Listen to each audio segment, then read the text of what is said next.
Bonjour à tous, j'espère que vous allez bien. Aujourd'hui, on se retrouve pour une nouvelle vidéo, celle des tirages astrologiques du mois d'octobre. Et aujourd'hui, c'est celle des taureaux. Euh, je vais me mettre comme ça. C'est deux symboles qui représentent le taureau. Je sais, celle-là semble étrange. Son nom, c'est le pénis de taureau. Et c'est simplement un symbole pour le représenter. Mais il y a le symbole qu'on connaît en astrologie qui est ici et qui est donc sur chacune des cartes. Donc, c'est tombé sur vous aujourd'hui. Alors, c'est comme pour le mois précédent, c'est du domaine par domaine. Il y a l'aspect général avec les humeurs prédominantes, le domaine professionnel et financier, les relations, le domaine amoureux, puis les cartes supplémentaires. Et après, on passe sur le travail intérieur. Je commence donc par vous interpréter les cartes au niveau général. Vous avez la carte de la couronne, avec la carte de l'ours et la carte non binaire. Cette carte non binaire peut parler donc soit d'un homme, soit d'une femme, ça précise pas de genre, c'est le principe du non binaire. Et ça peut parler aussi de d'autres d'autres points en lien avec l'énergie de la carte. Ici, j'ai l'impression que pour vous, vous avez comme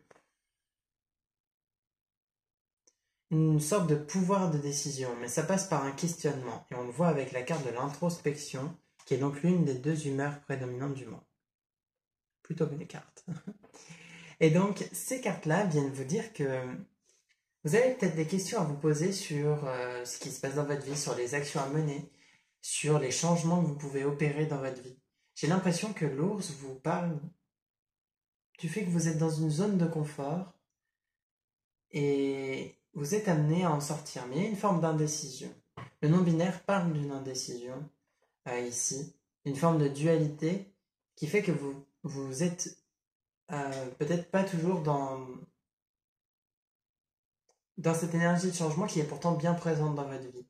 Vous avez vraiment un pouvoir de décision, tout comme vous avez le pouvoir à la fois à certains moments d'être dans un temps d'arrêt et à d'autres moments être dans un temps d'action. C'est un cycle et c'est normal d'avoir à la fois des temps de pause et des temps d'action. Mais ici, on vous invite du coup à trouver l'équilibre entre les temps d'arrêt et les temps d'action. Parfois, les temps d'arrêt sont trop longs et parfois, vous agissez et vous oubliez de faire des temps de pause pour vous reposer et prendre soin de vous. Il y a un équilibre à trouver là-dedans. Euh, Ça demande peut-être un peu plus d'organisation et ça demande à vous permettre d'avoir votre propre rythme. Parce que parfois vous vous imposez un rythme, du coup vous allez peut-être aller plus vite ou plus lentement que ce que vous voudriez.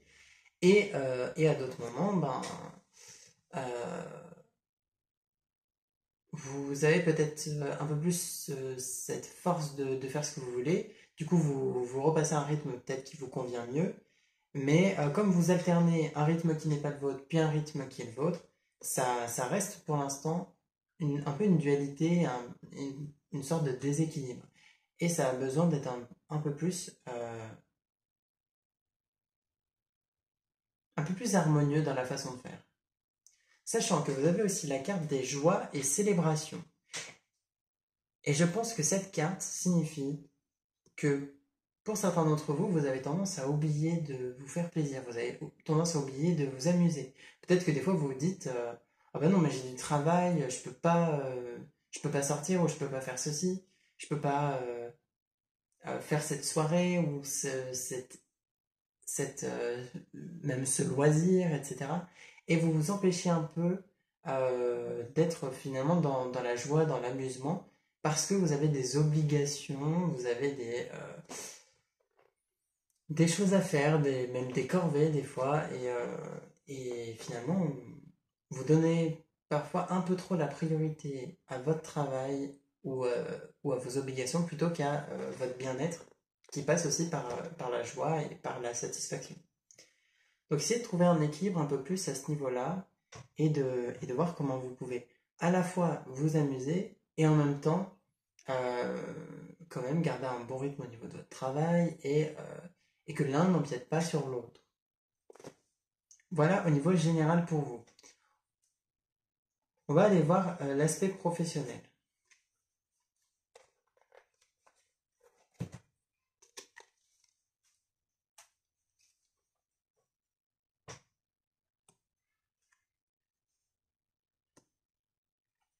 Euh, vous avez donc au niveau professionnel plusieurs points. Vous avez la carte de Jupiter.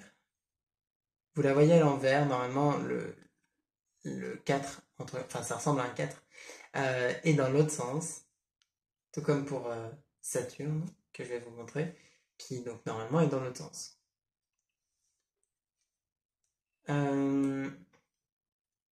Ces deux cartes-là viennent vous parler de... Pour certains, vous avez peut-être pris du retard dans votre travail, vous avez l'impression que c'est peut-être ça aussi que vous avez besoin de rattraper, peut-être que vous avez des blocages un peu grandissants. Parce que même cette carte-là, j'ai l'impression qu'elle fait référence à une entrave que vous avez. J'ai l'impression que vous êtes entravé dans votre travail, soit peut-être par un manque d'organisation ou par un blocage intérieur, soit aussi peut-être pour certains par des personnes ou un manque d'action. Peut-être que des fois, vous oubliez l'aspect de communication à travers le travail et vous ne pensez pas que pour que votre travail se développe, par exemple, l'aspect de communication, de relation aux autres est important. Mais pourtant, il l'est. Vous avez besoin d'être un peu plus euh, ouvert dans vos relations professionnelles et vous rendre compte aussi que vous avez certains blocages intérieurs qui bloquent votre vie extérieure. C'est-à-dire que les deux sont liés. Les blocages intérieurs font que vous avez des épreuves ou des obstacles dans votre vie extérieure. C'est normal, hein. De toute façon, notre vie extérieure, elle reflète notre monde intérieur. Mais du coup, il y a besoin de travailler là-dessus, sur ces blocages. Peut-être que ces blocages viennent d'expériences passées, viennent de certaines peurs. euh, mais du coup, il y a besoin de vous défaire de ces entraves. C'est un petit peu comme des chaînes qui vous empêchent de réellement avancer ou d'aller de l'avant, de faire progresser votre domaine professionnel. Et, euh, et du coup, ça crée un petit peu ça crée des difficultés à avancer. Et puis au-delà de ça, c'est ce que je veux dire à la base, c'est que c'est du coup de ces chaînes-là dont vous avez besoin de vous défaire. Aussi, donc au niveau financier, et c'est marrant parce que tout l'équilibre est là-dedans, en fait, dans votre tirage au niveau professionnel, mais après, même dans l'aspect général, c'était présent, c'est un équilibre à trouver. Tout à l'heure, c'était l'équilibre à trouver entre vos actions et inactions, entre guillemets, entre ce que vous faites au niveau des obligations et ce que vous faites pour votre plaisir. Et ici, on serait dans le fait de trouver un équilibre entre se restreindre et, euh, et s'étendre, être dans l'expression, être dans l'expansion, etc. Et financièrement, par exemple, Saturne parlerait du fait d'être restreint financièrement. Et en même temps, Jupiter parlerait du fait de soit de beaucoup gagner, soit que vous dépensez beaucoup. Euh, et donc, il y a tout un équilibre à trouver là-dedans. Ne soyez pas trop restreint dans vos dépenses, mais en même temps, peut-être qu'il faut faire attention à ne pas trop dépenser. Et il est important aussi pour certains, peut-être de voir que la chose importante dans votre travail, c'est pas forcément de gagner beaucoup, beaucoup, beaucoup, absolument. Peut-être que ça prend un peu de temps à se construire avant que vous puissiez financièrement être dans une situation plus stable. Voilà. Mais il y a tout un équilibre à trouver là-dedans. Et besoin finalement de, à la fois, des fois, ben, un petit peu vous mettre des limites, et en même temps, des fois, ben, vous vous limitez un peu trop, et dans ce cas-là, il faut les repousser un peu ces limites-là. À vous de voir comment ça correspond à votre situation, mais je pense que vous alternez un petit peu ces choses-là. Vous allez vous dire, oh non, j'ai trop dépensé, donc vous allez vous restreindre. Puis une fois que ça va réaugmenter, par exemple, dans vos finances, vous allez en avoir un peu plus, et ben vous allez redépenser. Sauf que du coup, ça fait que vous dépensez beaucoup, vous ralentissez. Vous dépensez beaucoup, vous ralentissez. Et c'est un petit peu déséquilibré, du coup. On va aller voir les relations. Donc ici, on est sur toutes sortes de relations qui peuvent être pro, amicales, familiales, potentiellement amoureuses, mais le domaine amoureux, comme je vous l'ai dit, ça arrive après.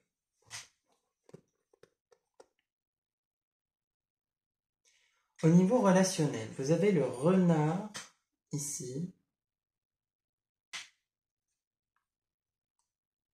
qui, je dirais pour vous parle d'une certaine réflexion que vous avez à avoir par rapport à votre situation relationnelle, par rapport à vos relations. Vous avez l'aigle aussi qui fait penser un peu à ça, à ce côté où vous avez besoin de voir peut-être les choses sous un autre angle de vue, d'avoir un point de vue différent de vos relations, ou d'une relation précise, d'une personne peut-être même, sur qui vous avez un point de vue peut-être un peu arrêté et sur lequel vous avez peut-être besoin de revenir. Il est possible que pour certains, vous ayez besoin de réfléchir par rapport à certaines relations. Peut-être des relations même familiales avec la Lune. La Lune vous indique que ça peut être des relations qui soit sont dans votre foyer, dans le lieu où vous habitez, soit des relations peut-être familiales, ou en tout cas que vous considérez un petit peu familiales aussi. Et, euh, et ce sont des relations qui sont un peu... euh, c'est pas qu'elles sont, j'allais dire sans intérêt, mais c'est pas du tout ça, c'est pas qu'elles sont sans intérêt, mais c'est vraiment que certaines relations sont à remettre peut-être en question, peut-être que il y a des personnes qui ont plus autant d'importance pour vous dans votre vie, peut-être qu'il y a des personnes qui ont besoin d'être bousculées, peut-être qu'il y a des personnes qui n'ont plus vraiment leur place dans votre vie, d'autres qui ont besoin d'entrer dans votre vie et auxquelles vous pouvez laisser de la place. Euh, En tout cas, il y a un point de vue différent à adopter sur vos relations pour que votre situation soit un peu plus claire. Peut-être que certaines de vos relations sont un peu, pas hésitantes, mais peut-être que certaines de vos relations sont un peu bancales depuis quelque temps, que soit parce qu'il y a des conflits, soit parce que finalement vous voyez plus beaucoup, vous parlez plus trop. Ça veut pas dire qu'elles ont plus de valeur, mais c'est simplement, elles ont moins de place dans votre vie. Et vous pouvez réellement leur faire moins de place pour pouvoir accueillir aussi de nouvelles choses.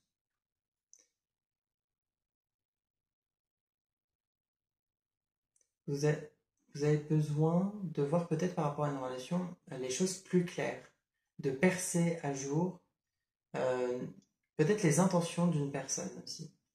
On le voit avec le renard, mais le renard peut parler de ruse et peut parler du fait que quelqu'un a une stratégie en tête, a des intentions précises envers vous et des intentions que vous n'avez pas encore vues. Mais si vous réfléchissez, que vous pensez bien à toutes les actions qu'a pu faire cette personne, vous verrez que à plusieurs moments, certes, cette personne vous a peut-être aidé, mais elle avait toujours quelque chose à en tirer derrière. Ça lui a toujours apporté quelque chose aussi. Donc, elle vous a aidé, c'est bien, mais vous pouvez voir qu'elle ne l'a pas fait juste comme ça, gratuitement. Réfléchissez-y. On va aller voir le domaine amoureux. Euh,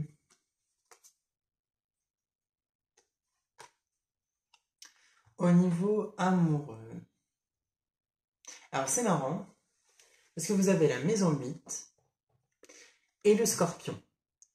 Et en fait, donc chaque signe a une maison qui est la sienne, en fait, qui est sa maison de prédilection, qui est la maison à laquelle il est rattaché. Et pour le Scorpion, c'est la maison 8. Et en astrologie, si par exemple le Scorpion est dans la maison 8, ça signifie que il est dans son placement parfait. Et pour vous, dans votre relation amoureuse, ça signifie que vous avez une grande intuition. Vous avez beaucoup de capacités, vos capacités spirituelles s'expriment dans votre domaine amoureux. Peut-être que pour certains, vous avez beaucoup de ressentis quant à votre partenaire amoureux ou à vos futures relations si vous n'êtes pas actuellement en couple. Et vous avez beaucoup d'intuition, vous avez beaucoup de messages. Vous avez votre médiumnité qui se développe peut-être aussi grâce à cette relation. C'est vraiment en expansion au niveau de la médiumnité, au niveau de vos capacités spirituelles, à travers votre domaine amoureux. Vous avez vraiment des intuitions et des messages qui vous viennent par rapport à la relation dans laquelle vous êtes. Vous avez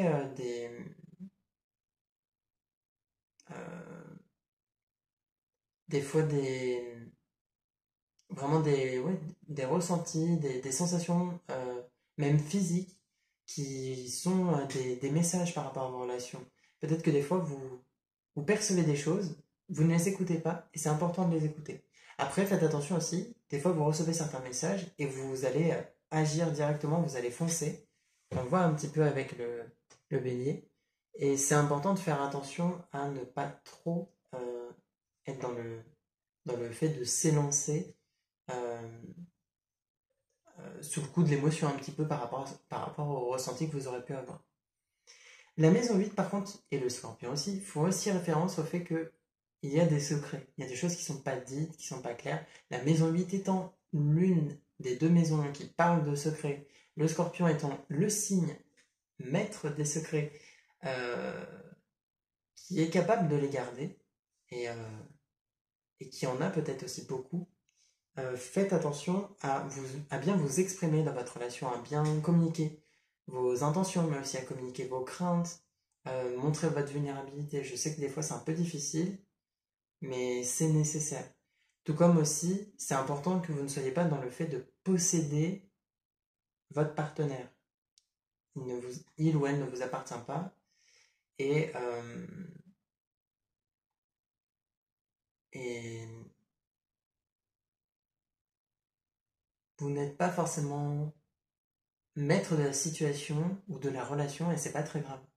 Et c'est important de vraiment laisser cette place à l'autre, le laisser exister et faire sa vie aussi, indépendamment de vous. Tout comme vous, hein, soyez indépendant toujours par rapport à votre relation, pour rester dans un aspect sain au niveau de l'indépendance de chacun, et pour ne pas développer ce caractère possessif. C'est normal. Si vous êtes donc bel et bien du signe du taureau, dans vos énergies, il y a de très grandes chances que le caractère possessif fasse partie de vous. Et ici, ça ressort. Ça vous invite à faire attention à ne pas vouloir posséder l'autre et à être justement détaché de l'aspect matériel, détaché un petit peu de l'aspect un petit peu finalement de possession des choses. Que ce soit la personne ou même des objets qui peuvent avoir un lien avec la relation, ne sont pas en votre possession vraiment. Vous n'avez pas de contrôle particulièrement sur la matière et sur ce qui se passe. Et c'est important de laisser un petit peu les choses et l'autre exister par lui-même. Il n'existe pas par vous, mais il existe par lui ou par elle. Aussi, vous avez la carte du bélier. Je ne sais pas si je vous l'ai déjà montré, je vous la remonte du coup. Qui vous invite à faire attention, enfin à prêter attention à votre caractère dans votre domaine amoureux. Ça peut être aussi votre partenaire, hein, qui est un petit peu enfantin des fois. Il y a un caractère un petit peu enfantin, des difficultés à faire preuve de maturité par moment, il y a un peu d'impulsivité au niveau émotionnel, le côté passionné est présent. Et faire attention à ce que cette passion ne soit pas parfois problématique du fait que euh, du fait un petit peu de cette instabilité émotionnelle, de cette de ce manque de maturité émotionnelle. Réellement, je pense que c'est ça. Pour certains, il y a un manque de maturité émotionnelle et du coup, euh, que ce soit vous ou votre partenaire, il y a des actions qui sont regrettées après.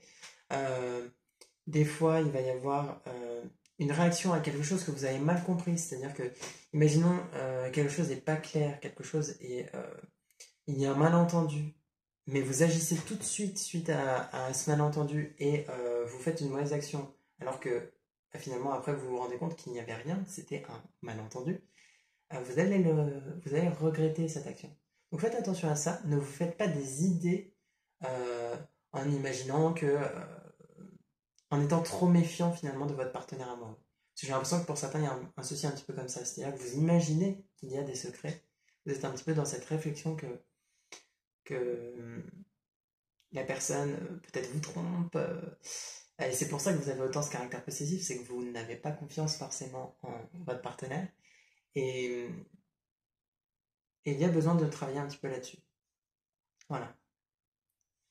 On va aller voir les cartes supplémentaires, qui sont donc des informations complémentaires avec les autres cartes, qui sont des choses qui ont besoin d'être dites et qui n'ont peut-être pas été dites juste avant.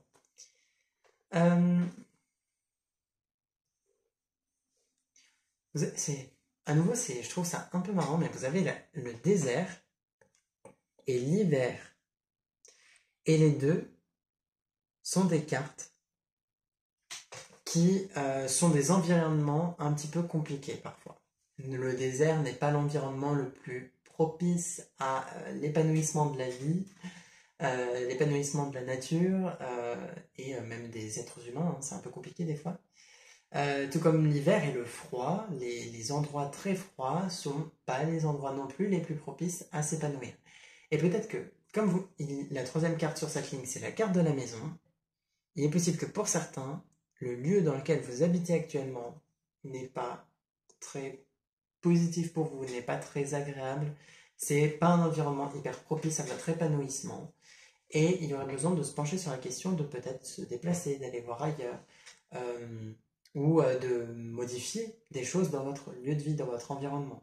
Si vous habitez avec d'autres personnes, il peut être intéressant de faire des changements, peut-être discuter avec les personnes pour régler certains conflits s'il y en a. Il y aurait cette idée-là sur laquelle il est intéressant de se pencher durant le mois d'octobre. Il est possible que votre lieu de vie vous fatigue même des fois. Le fait d'être chez vous soit un peu fatigant. Et ça, c'est parce que votre lieu de vie a une énergie qui ne vous convient pas forcément. Et il y aurait peut-être besoin de le nettoyer énergétiquement. Donc ça, vous pouvez le faire avec des géobiologues ou avec des énergéticiens qui font des nettoyages de lieux. Ça peut être intéressant. Euh, essayez de voir un petit peu à ce sujet-là. Et essayez de voir aussi si, dans votre maison intérieure, il n'y a pas déjà des soucis. C'est-à-dire que il est possible que vous-même vous rejetiez votre environnement, ce qui fait que ça le rend un petit peu conflictuel des fois, ou pas propice à votre épanouissement, parce que intérieurement, vous avez quelque chose qui rejette ce qu'il y a dans votre lieu. Imaginons dans votre lieu de vie, il règne une énergie d'amour, mais que intérieurement, vous ne vous permettiez pas de recevoir de l'amour. Et ben, votre lieu de vie va vous sembler désagréable, alors qu'en réalité, il y a une bonne énergie dans le lieu, c'est juste que intérieurement, vous avez un blocage qui fait que votre lieu de vie devient lui-même éprouvant. Donc essayez de voir s'il n'y a pas finalement un lien entre ce qui se passe dans votre lieu de vie et ce qui se passe intérieurement dans votre lieu de vie intérieur finalement, et de voir si c'est pas à ce niveau-là que le problème se situe. Ok, pour l'aspect concret, on va aller voir le travail intérieur.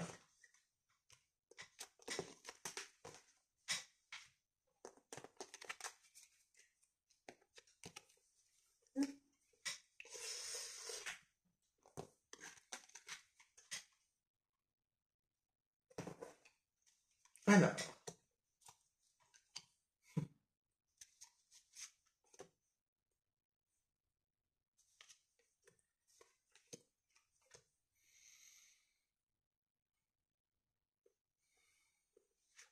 vous avez deux cartes d'abord. Vous avez la protection d'âme et l'enveloppe charnelle. L'enveloppe charnelle qui fait référence au corps.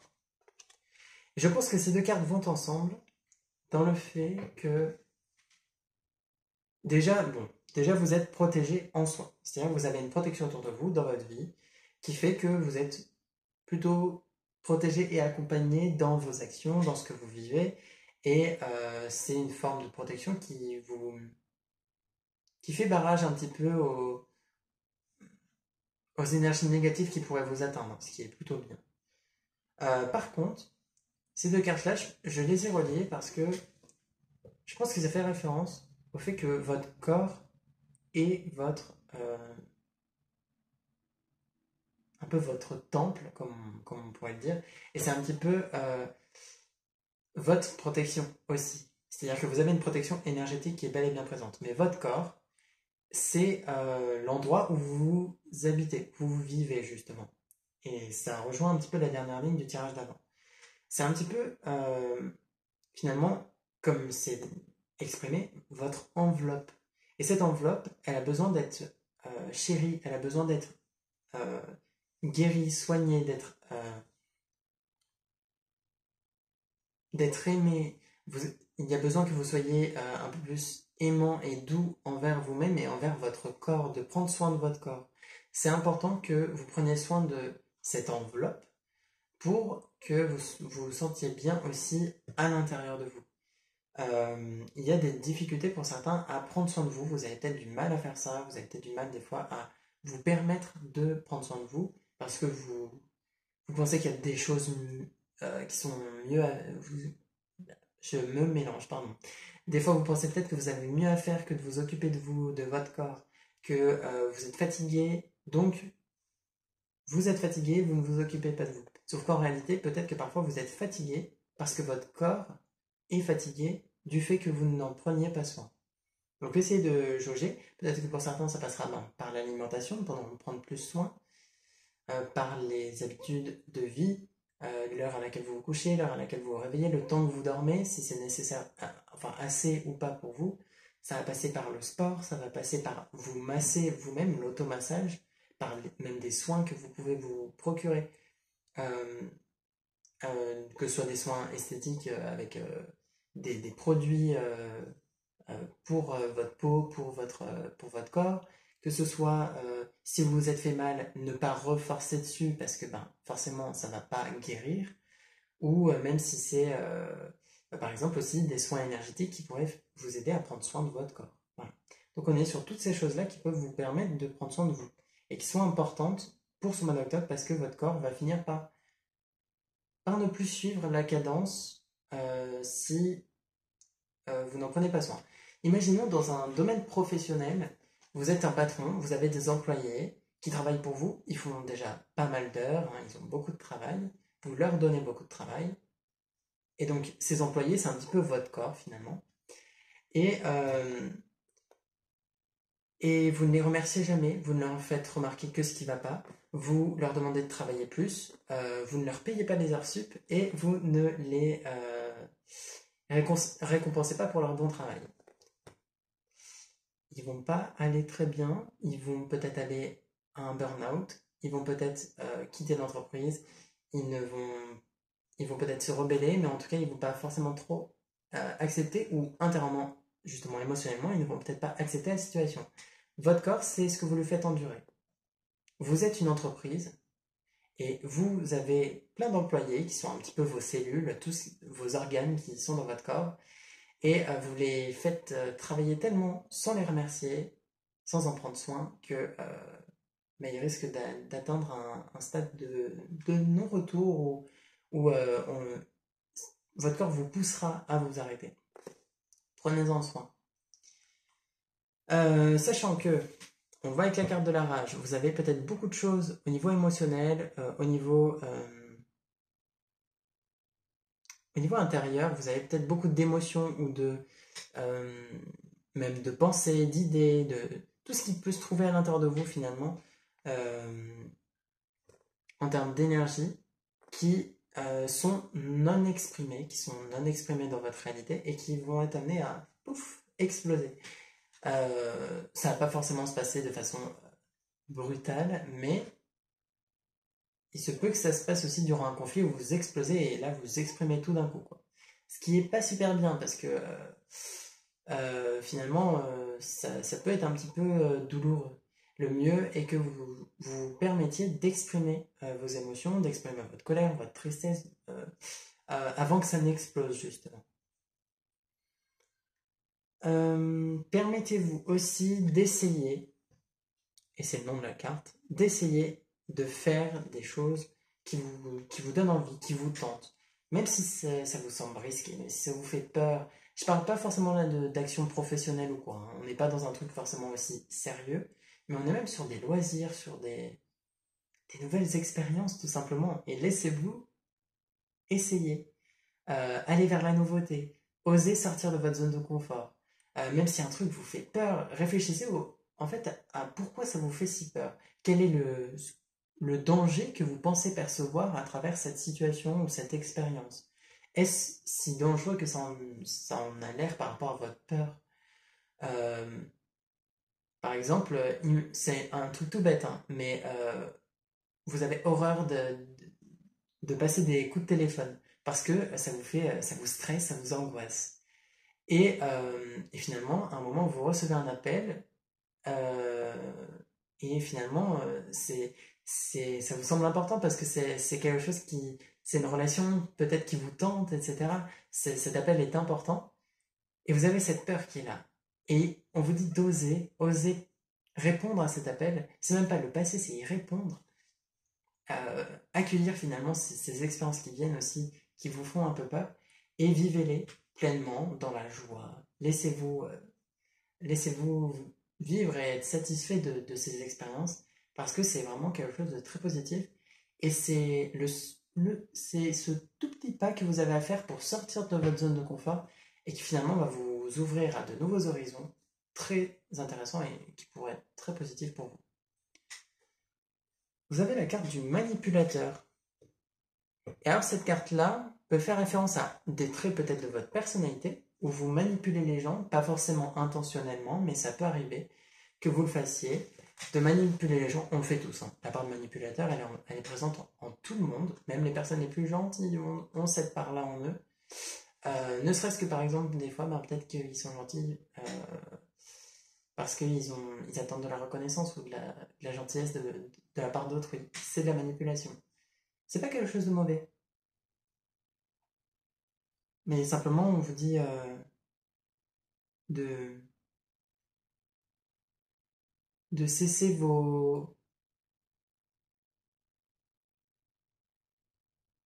un petit peu vos, mani- vos manipulations que vous pouvez faire des fois. Des fois, vous manipulez vous-même votre esprit. Vous êtes dans le fait de vous empêcher vous-même de voir certaines choses. Des fois, vous ne voyez pas la réalité telle qu'elle est parce que votre tête vous en empêche. Vous mettez des voiles. Vous vous manipulez vous-même des fois. C'est un petit peu une forme d'auto-sabotage sur lequel il faut se pencher. Puis des fois, vous avez comme une sorte de... C'est trop bizarre, mais l'impression que j'ai, le truc qui me vient, c'est cesser vos mépris. Je ne sais pas comment ça résonne pour vous. Est-ce que vous avez l'impression des fois d'être méprisant envers d'autres personnes, mais on vous indique que ce serait intéressant de se pencher là-dessus, de voir comment des fois vous pouvez mépriser des personnes et quand même leur parler, faire comme si de rien n'était quand elles sont là. C'est un petit peu une forme d'hypocrisie euh, qui, qui pose problème. Vous n'aimez pas quelqu'un, ne vous forcez pas à l'aimer ou à passer du temps avec. Euh, c'est pas hyper méchant comme manipulation, mais c'est pas sincère. Et des fois, peut-être que juste ne vous forcez pas, parce que ça vous frustre un petit peu de vous forcer. Et en plus, la personne a peut-être l'impression que vous l'appréciez et se dit et est peut-être contente, alors qu'en réalité, non, vous l'appréciez pas. Donc, faites pas semblant, c'est pas utile. J'ai l'impression que c'est un petit peu ça, c'est le fait de faire semblant. qui a besoin d'être un petit peu laissé de côté et pour que vous soyez un peu plus vous-même. C'est un masque que vous pouvez laisser tomber. Et dernière carte, vous avez la croissance, qui ici parle de nourrir des choses en vous, de faire grandir des choses en vous. Vous avez peut-être des idées, des émotions, euh, des graines d'amour pour vous. C'est-à-dire que peut-être que pour certains, des fois, c'est difficile de vous aimer ou d'aimer votre corps, comme on le voyait ici. Et c'est important de laisser grandir ça. C'est-à-dire que c'est un peu difficile, mais ça évolue, ça progresse.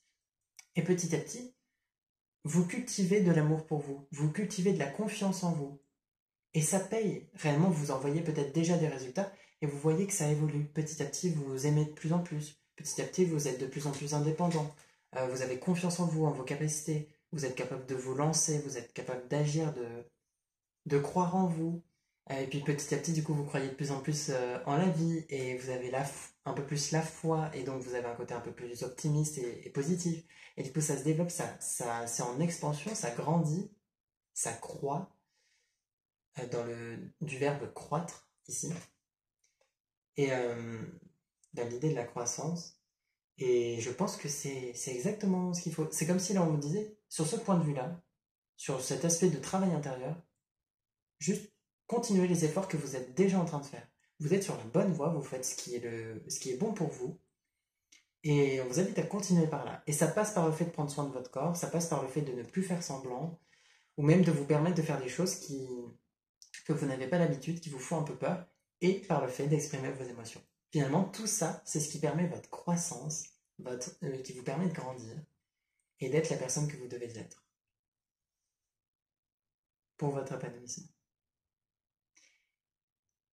Voilà pour le tirage de travail intérieur et puis l'aspect concret qu'il y a eu tout à l'heure. J'espère que ça vous a plu, que le tirage du mois d'octobre vous parle et que ça vous conviendra donc pour ce mois-ci. Les conseils que je vous ai donnés, j'espère que ça vous aidera. Et puis, je vous dis à bientôt donc pour de nouveaux tirages, toujours les tirages hebdomadaires et puis d'autres tirages qui arrivent. Et puis voilà, je vous dis à bientôt, passez un bon mois d'octobre et prenez soin de vous.